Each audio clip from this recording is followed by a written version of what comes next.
ഇവിടെ നിന്ന് ഇനി അങ്ങോട്ടുള്ള വ്യൂ ഒക്കെ അടിപൊളിയാണ് കേട്ടോ. റൈറ്റ് സൈഡിലുള്ള വ്യൂ കാണാൻ നല്ല രസമാണ്. കൂടുതലും കൈത കൃഷിയാണ് കൂടുതലുള്ളത്. നമസ്കാരം സുഹൃത്തുക്കളെ, അങ്ങനെ പുതിയൊരു വീഡിയോയിലേക്ക് സ്വാഗതം. ഇപ്പോൾ എൻ്റെ കൂടെ വിഷ്ണുണ്ട്. ഞങ്ങൾ രണ്ടുപേരോടാണ് ഇന്ന് പോകുന്നത്. അങ്ങനെ ഞങ്ങൾ രണ്ടുപേരും കൂടെയുള്ള രണ്ടാമത്തെ യാത്രയാണിത്.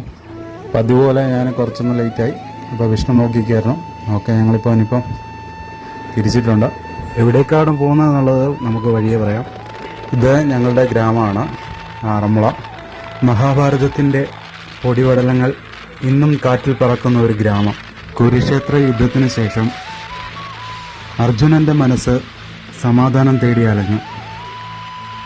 അർജുന സാരഥിയായ ശ്രീകൃഷ്ണനെ പാർത്ഥസാരഥി രൂപത്തിൽ പ്രതിഷ്ഠിച്ചു എന്ന വിശ്വാസം. ആ വിശ്വാസം ഇന്നും ദീപങ്ങളായി തെളിയുന്നു ആറന്മുള ക്ഷേത്രത്തിനകത്ത്.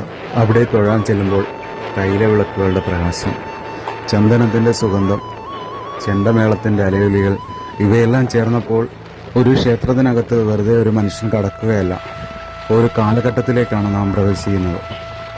പക്ഷേ ആറന്മുളയുടെ കഥ അവിടെ അവസാനിക്കുന്നില്ല. അത് മറ്റൊരു മഹാദൈവിക യാത്രയുടെ ഹൃദയമാണ്. പന്തളം പാലസ് മുതൽ ശ്രീ ശബരിമല അയ്യപ്പ ടെമ്പിൾ വരെ നീളുന്ന വിശുദ്ധ പാതയാണ്. പന്തളത്തിൻ്റെ മണ്ണിൽ വളർന്ന മണികണ്ഠൻ, അയ്യപ്പനായി ലോകം ആരാധിച്ച ദൈവം. ഓരോ മണ്ഡലകാലവും എത്തുമ്പോഴും പന്തളത്ത് നിന്ന് പുറപ്പെടുന്ന ഒരു ദിവ്യയാത്ര, തിരുവാഭരണ ഘോഷയാത്ര. ആയിരങ്ങൾ സ്വാമിയെ ശരണമയ്യപ്പ എന്നും ദീപങ്ങളാൽ തെളിഞ്ഞ വഴികളിലൂടെ ആ പുണ്യയാത്ര ആറന്മുളയിലെത്തുന്നു. അവിടെ കൃഷ്ണനും അയ്യപ്പനും തമ്മിലുള്ള ആത്മീയ ബന്ധം പോലെ ഭക്തിയും വിശ്വാസവും ഒന്നാകുന്നു. അങ്ങനെ ലോകത്തിൻ്റെ പല ഭാഗത്തു നിന്നും വിശ്വാസികളെത്തുന്ന ഒരു പുണ്യഭൂമിയാണ് പത്തനംതിട്ടയിലെ ശബരിമല. അങ്ങനെ ഞങ്ങൾ ഇവിടുന്ന് പെട്രോൾ അടിച്ചു. ഇനിയിപ്പം മുമ്പോട്ട് നീങ്ങുകയാണ്. ഈ പോകുന്ന വഴിക്കൊക്കെ ക്ഷേത്രങ്ങളുണ്ട്.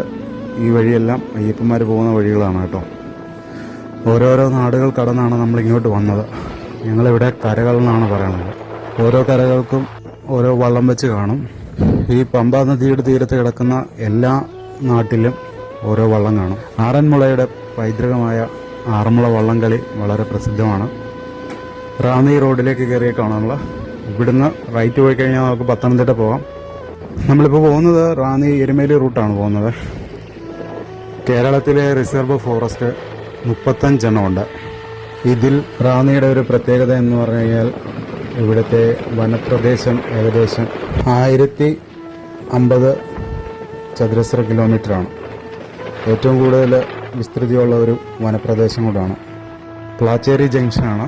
ഇവിടെ നിന്ന് ഇനിയിപ്പം നമുക്ക് റൈറ്റ് എടുത്ത് പോകണം. ഈ ഭാഗം തൊട്ട് നമുക്ക് ഇവിടുന്ന് കാടിൻ്റെ ഒരു ഭംഗി ആസ്വദിച്ച് തുടങ്ങാൻ കഴിയും. അല്ല, ഇവിടുത്തെ ആ റോഡൊക്കെ കണ്ട അടിപൊളിയായിട്ടില്ല, നല്ല രസമുണ്ട് കാണാൻ.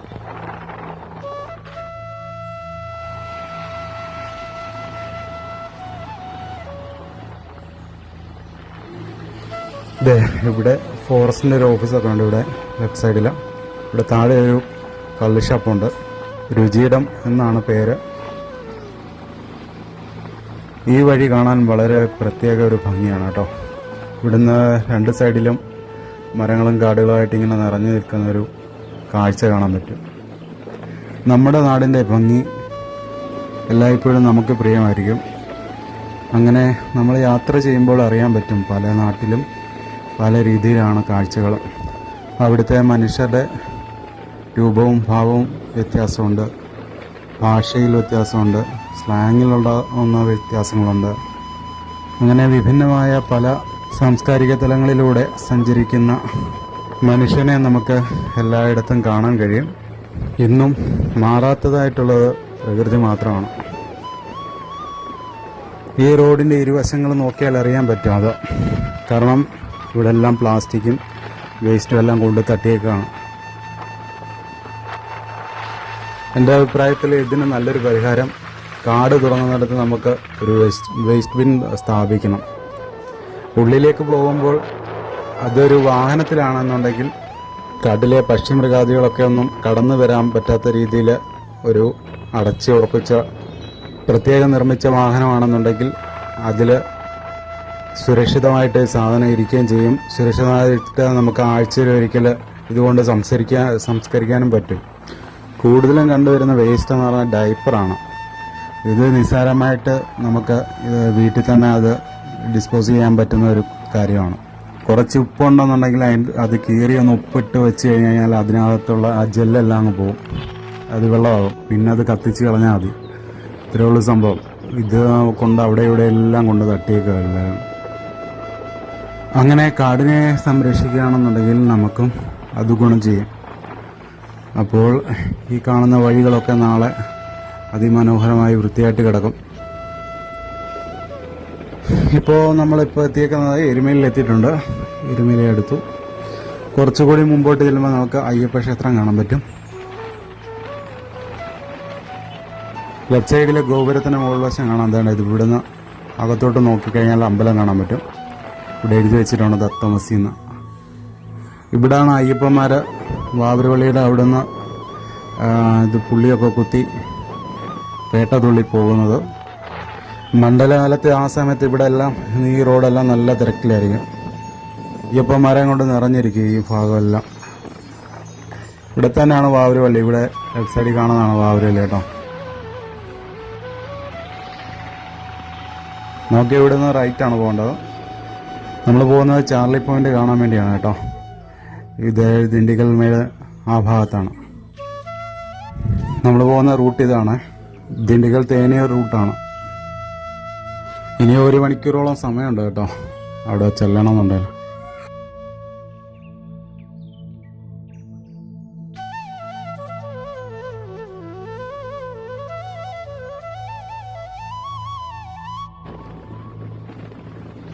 ഇനി നമ്മൾ ചെല്ലുന്നത് മുണ്ടക്കയാണ്. മുണ്ടക്കയം ചെന്നിട്ട് വേണം പോകാൻ. ഓക്കെ, ഇനിയിപ്പോൾ നമ്മൾ ഭക്ഷണമൊന്നും കഴിച്ചില്ല. ആ ഭാഗത്ത് എവിടെയെങ്കിലും ഹോട്ടലുണ്ടെങ്കിൽ അവിടെ നിന്ന് കഴിക്കാമെന്ന് വിചാരിച്ചാണ്.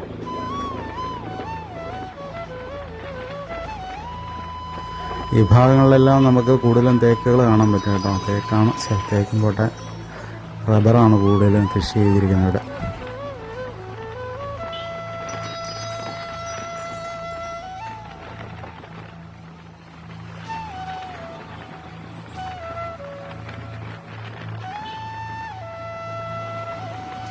ഇവിടെ പുതിയതായിട്ട് വന്നൊരു പമ്പാണ് കേട്ടോ ഇത്.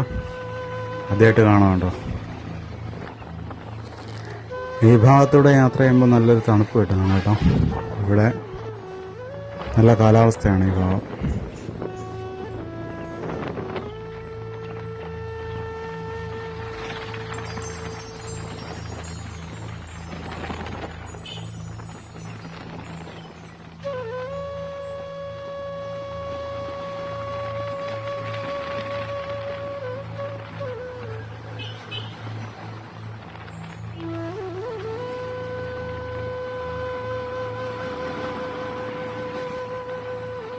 ഇത് കുമളി റൂട്ടാണിത്. ഇവിടുന്ന് റൈറ്റ് കയറി കഴിഞ്ഞാൽ മുക്കൂട്ടുത്തറ റൂട്ടാണ്. ഇവിടുന്ന് അഴുതയ്ക്കും പോകാൻ പറ്റും കേട്ടോ. നടന്നു പോകുന്ന അയ്യപ്പന്മാരെല്ലാം ഈ ഭാഗത്തു നിന്നാണ് പോകുന്നത്. ഇവിടുന്ന് നടന്നാണ് പോകുന്നത്. ഈ റോഡ് ശരിക്കും ഒരു എസ്റ്റേറ്റിനുള്ളിലൂടെ പോകുന്ന ഒരു റോഡാണ് കേട്ടോ. നല്ല വളമുള്ള ഒരു റോഡാണ് കേട്ടോ ഈ ഭാഗമെല്ലാം.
ഓക്കെ, അങ്ങനെ കുറേ യാത്രകൾക്ക് ശേഷം എന്തായാലും ഇവിടെ റാണി എന്ന് പറയുന്ന ഒരു ഹോട്ടലുണ്ട്. അപ്പോൾ ഇവിടെ കയറി കഴിക്കാമെന്ന് വിചാരിച്ചു.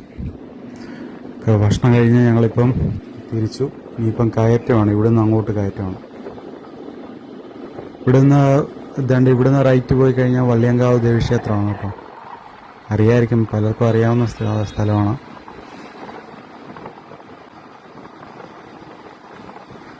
ഇവിടുന്ന് ഇനി അങ്ങോട്ടുള്ള വ്യൂ ഒക്കെ അടിപൊളിയാണ് കേട്ടോ. റൈറ്റ് സൈഡിലുള്ള വ്യൂ കാണാൻ നല്ല രസമാണ്. കൂടുതലും കൈത കൃഷിയാണ് കൂടുതലുള്ളത്.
അവിടെ താഴെ ഒരു ഹോസ്പിറ്റലാണെന്ന് തോന്നുന്നു കേട്ടോ. അത്